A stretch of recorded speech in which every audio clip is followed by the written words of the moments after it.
Absorption of drug क्या होती है बेटा? एब्जॉर्प्शन ऑफ ड्रग होती है खुराक की नाली से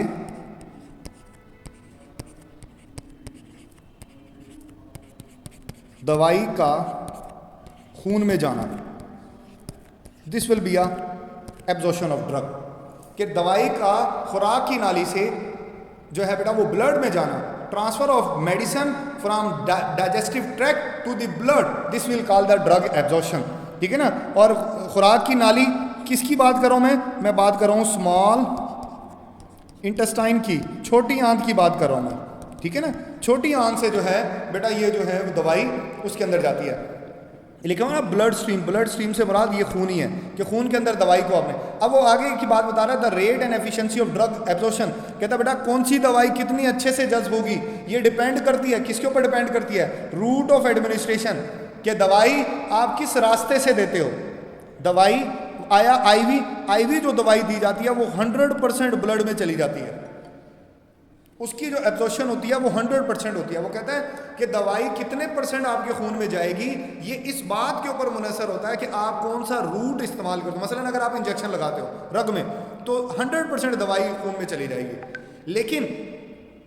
लेकिन अगर आप कोई और रूट इस्तेमाल कर रहे हो, से आप ओरल यूज कर रहे हो, तो फिर हो सकता है कि कुछ दवाई आपकी खुराक की नाली में ही रह जाए और कुछ दवाई जो है वो आपके ब्लड के अंदर चली जाए, मैक्सिमम नहीं जाएगी, या कुछ जाएगी कुछ रह जाएगी।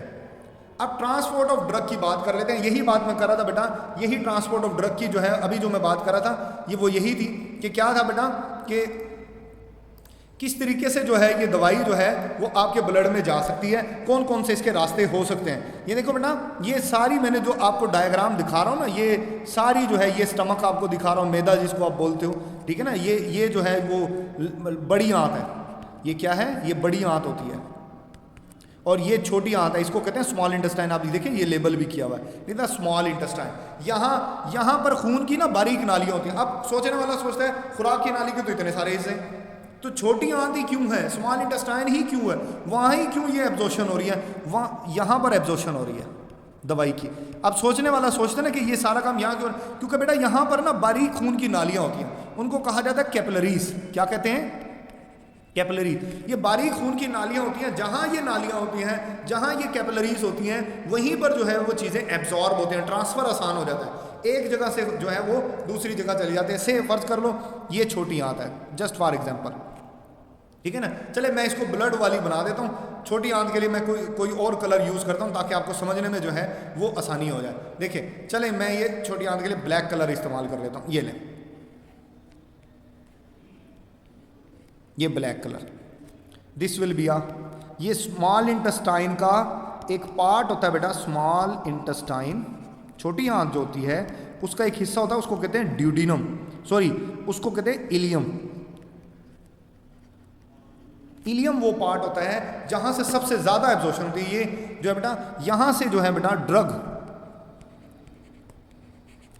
आ जाती है ब्लड में से, ये ड्रग मॉलिक्यूल है, ये आ जाएगा यहाँ ब्लड कैपिलरी में। This will call the absorption. ये जो है ना ये ब्लड ये कैपिलरी है।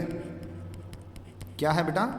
कैपिलरी। इसको आप ब्लड कैपिलरी बोल सकते हो। खून की बारीक नालियाँ, सिंगल एक लेयर पर पतली होती है, ये सिंगल एक लेयर पर मुश्तमिल होती है, इसलिए ड्रग के मॉलिक्यूल आसानी से क्रॉस करके इसमें आ सकते हैं। ठीक है ना, बाकियों में नहीं जा सकते। अब कुछ पाथवे होते हैं जिनको फॉलो किया जाता है, कुछ पाथवेज होते हैं बेटा जिनको फॉलो किया जाता है। फॉलो करने के बाद फिर जो है बेटा वो दवाई जो है वो वहाँ तक जो है बेटा वो पहुँच सकती है। ठीक हो गया। मैंने आपको कहा था कि खुराक की नाली के बहुत सारे हिस्से हैं, जैसे मैदा है, ठीक है ना, जैसे स्मॉल इंटेस्टाइन है, लार्ज इंटेस्टाइन है। ठीक हो गया ना। मैंने आपको कहा कि दवाई सिर्फ स्मॉल इंटेस्टाइन में क्यों जज्ब हो रही है, उसकी वजह मैंने बताई कि बेटा स्मॉल इंटेस्टाइन के इर्द गिर्द बहुत सारी ब्लड कैपिलरीज होती हैं।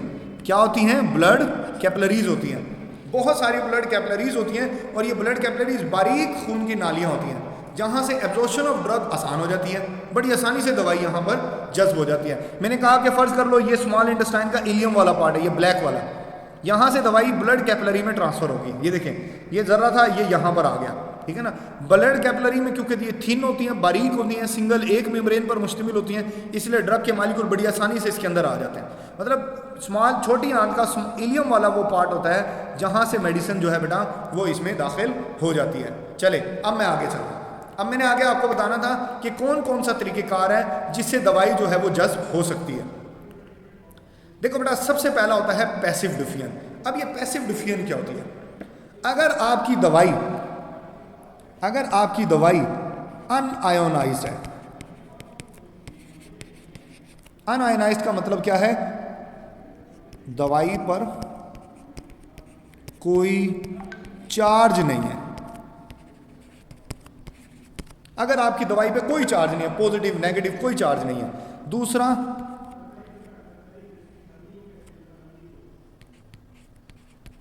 Drug molecule have small size.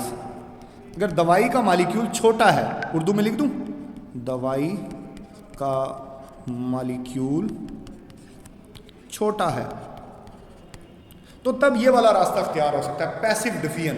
ये भी समझाता हूं कि ये क्या चीज़ होती है पैसिव डिफियन। पैसिव डिफियन जो है बेटा, अगर मेरे पास एक एक्स्ट्रा स्लाइड है तो मैं उसमें, हाँ ये ब्लैंक है, ये मैं आपको समझाता हूँ। देखें पैसिव डिफियन क्या होती है। पैसिव डिफियन होती है, ये मैं लिख रहा हूँ, पैसिव डिफियन क्या होती है, ये आपको बेटे अभी बात समझ आ जाएगी। जब कोई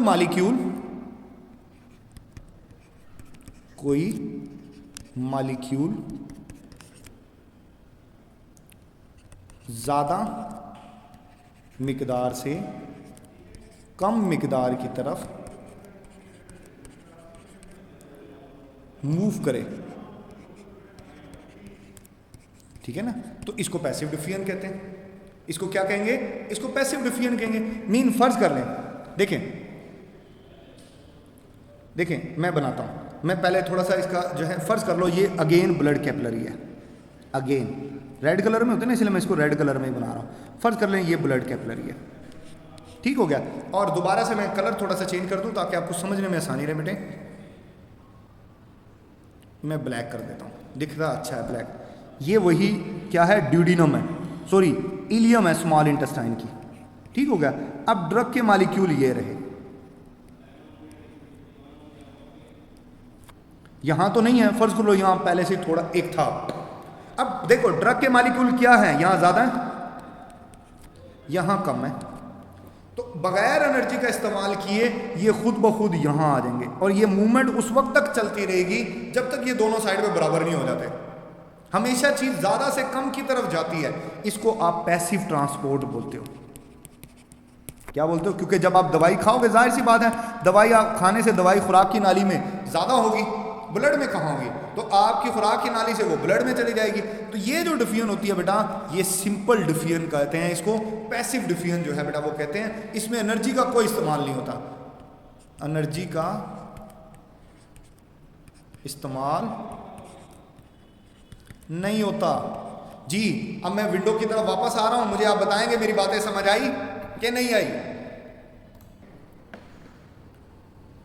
ये बेटा देखो, ये डिफियन ही इसके अंदर जो है वो एक्सप्लेन हुई हुई है। आप देखें ना, इसमें डिफियन ही एक्सप्लेन हुई हुई है, आप ये देख सकते हो। ये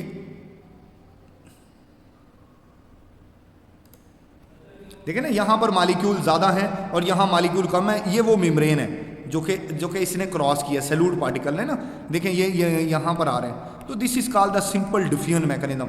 ये कुछ अद्वियात सिंपल डिफियन मैकेनिज्म, देखें ना यहां लिखा हुआ है हाई कंसंट्रेशन और लो कंसंट्रेशन।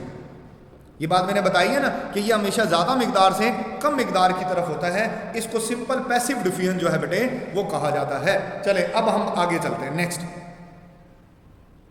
नेक्स्ट जो है बेटा वो है एक्टिव ट्रांसपोर्ट। अब ये एक्टिव ट्रांसपोर्ट क्या होती है? देखो बेटा, अगर कोई चीज, नेक्स्ट स्लाइड पे मैं जाना चाहूंगा ताकि मैं लिख सकूं। देखिए एक्टिव ट्रांसपोर्ट क्या है, मुश्किल नहीं है, बहुत आसान है। ये क्या होती है?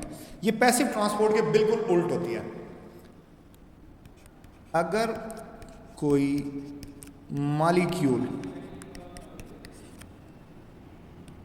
कम मिकदार वाली जगह से ज़्यादा मिकदार वाली जगह पर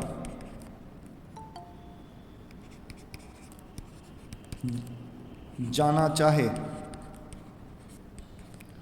तो एनर्जी खर्च करके जा सकता है, उसे एक्टिव ट्रांसपोर्ट कहा जाता है। एक्टिव ट्रांसपोर्ट जो है बेटा वो उसको कहा जाएगा, उसको एक्टिव ट्रांसपोर्ट कहा जाता है। आप अगर आप कहेंगे तो मैं इसको इंग्लिश में भी समझा दूंगा, ठीक है ना, इंग्लिश में भी लिख देता हूं। If molecules move from area of low concentration to area of high concentration with use of energy, और एनर्जी खर्च होती है एटीपी की शक्ल में। किसकी शक्ल में खर्च होगी? एटीपी की। Called active transport. इसको जो है बेटा वो आप क्या बोलोगे? एक्टिव ट्रांसपोर्ट बोलोगे। ठीक हो गया? मेरा ख्याल है मेरी बात समझोगे। ये जो पैसिव ट्रांसपोर्ट हमने पढ़ी थी ये बिल्कुल उसके उल्ट है, इसको आप एक्टिव ट्रांसपोर्ट का नाम दोगे। देखें जैसे ही आपको दिखाई दे रहा है, ये आपको मॉलिक्यूल दिखाई दे रहा है ना, ये मॉलिक्यूल ये कम है यहाँ ज़्यादा है, लेकिन फिर भी एटीपी का खर्च करके ये मॉलिक्यूल अंदर आ